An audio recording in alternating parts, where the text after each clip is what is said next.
Good morning.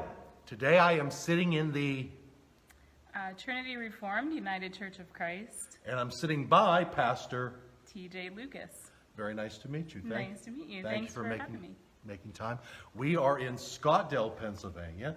And one thing I have to say about Scottdale, they are very open for me to come in and do these interviews. And you're one of the Scottdale pastors, and it's just a lovely town.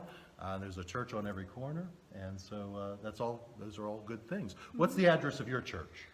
We're at 106 North Chestnut Street. We are the Red Brick Church because, like he said, we have several churches on this street. We have a yellow one right here. That's the Presbyterian Church. Then there's a house, and then we're right next to it. And it's just a beautiful old building. I've said this before on these podcasts. Nothing warms my heart more than to see an old church just taken care of and preserved and remaining for the next generation. I mean, that's just awesome. And we think this church is about 150 years old? Yes, it started at the beginning of the town. People started in a home, then they bought a plot of land, put a wooden structure on it, and then they upgraded to this brick structure with kind of like a Gothic.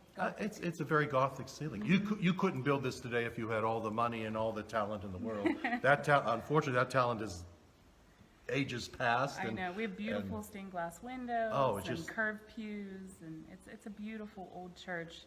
But we're doing some exciting and fun new things too. Before we get into that, what are the times of your regular services? 9:30 a.m. is when we have church here, and then afterwards we have a little fellowship hour with some coffee and some food. We have some really good cooks and bakers in this church, so that's what you want. I assume it's a friendly church. Oh, very. If you're serving coffee and inviting people to stick around, you're not showing them the door. Right. We like to hang out afterwards. Yes. It's nice. Now, you were telling me something about a fundraiser coming up, or some sort of event dealing with flamingos? Yes. Did I hear you correctly? Yes. This is something that came from our associate minister, Nicole. She had seen this done with her youth group when she was younger. And so she brought it here as an idea, and I'm really excited for it. This is the first time we're doing it. We are going to flock people's yards with flamingos. And so you can pay to have your friends or neighbors or family have their yard filled with flamingos. Against their wishes? Well, you can buy insurance. Against their knowledge, I should say. Yes, it's going to be a surprise. But there's no harm to the property. Not at all. All right. And we'll put a little tag on the door and let them know, hey, if you really don't like this, we'll come take them off. No problem. No. But you can choose. I would hope everybody would receive that in the spirit it was given. I hope so. Yeah, that's actually an excellent idea. I like that. Yeah, and then they can choose the next victim, the next person to be flocked if they want to. If not, after 3 to 5 days, we'll just remove them and take it to the next person on our list who wanted to flock somebody. So for $15, you can have 12 flamingos taken up somebody's yard. That's a good deal. Yeah, if you want to go a little bit more crazy, you can get 30 flamingos for $30. Oh, wow. And then somebody asked if we would offer insurance so you could protect your yard from the flock. And I said, sure, $20, and you can be completely protected. Oh, so it's sort of like a protection racket. Yes.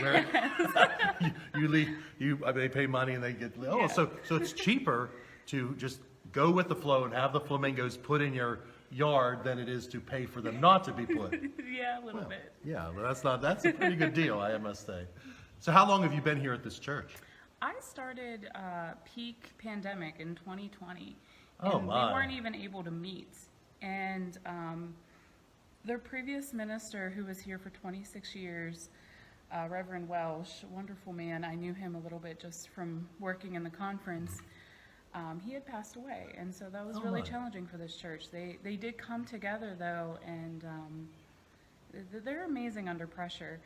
But when I came, they needed some way to worship at home, and so I was able to bring some of that tech knowledge, limited tech knowledge, but some of it.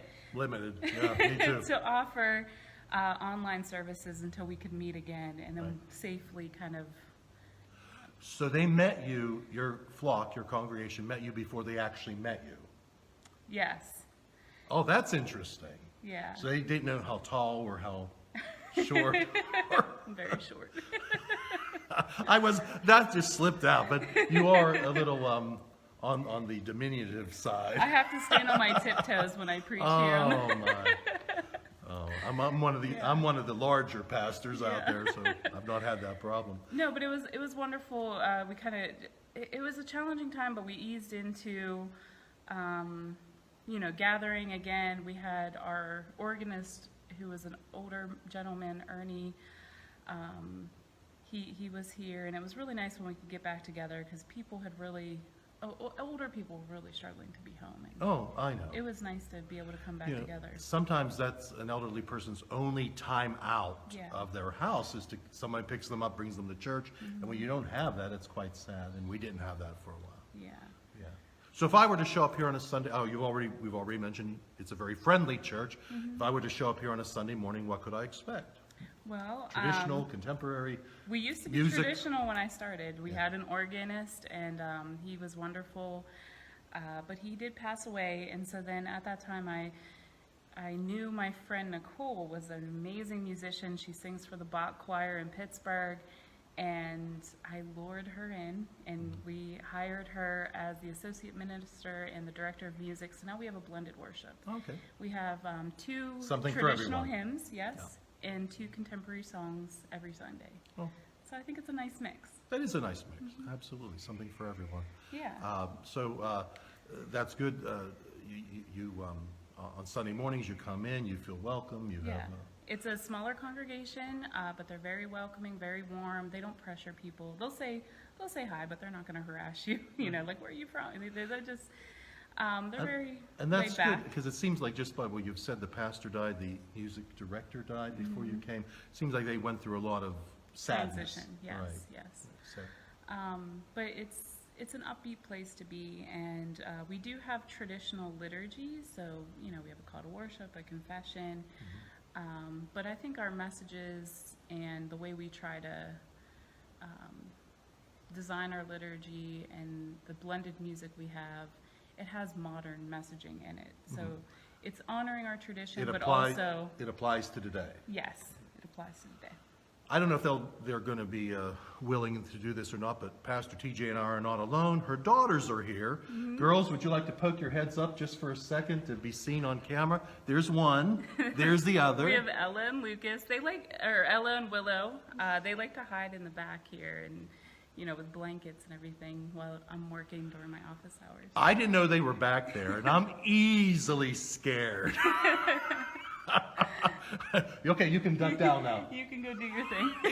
Thank you for cooperating. I wasn't sure. Sometimes kids don't want to play along, but that was very nice of you. Thank you, girls, very much. As we come to Yeah, it the does happen 10-minute mark, fast. it does happen fast. Any encouraging words to the people out there? Any thing you'd like to end this interview with? Any challenges out there for the churches or your church in general?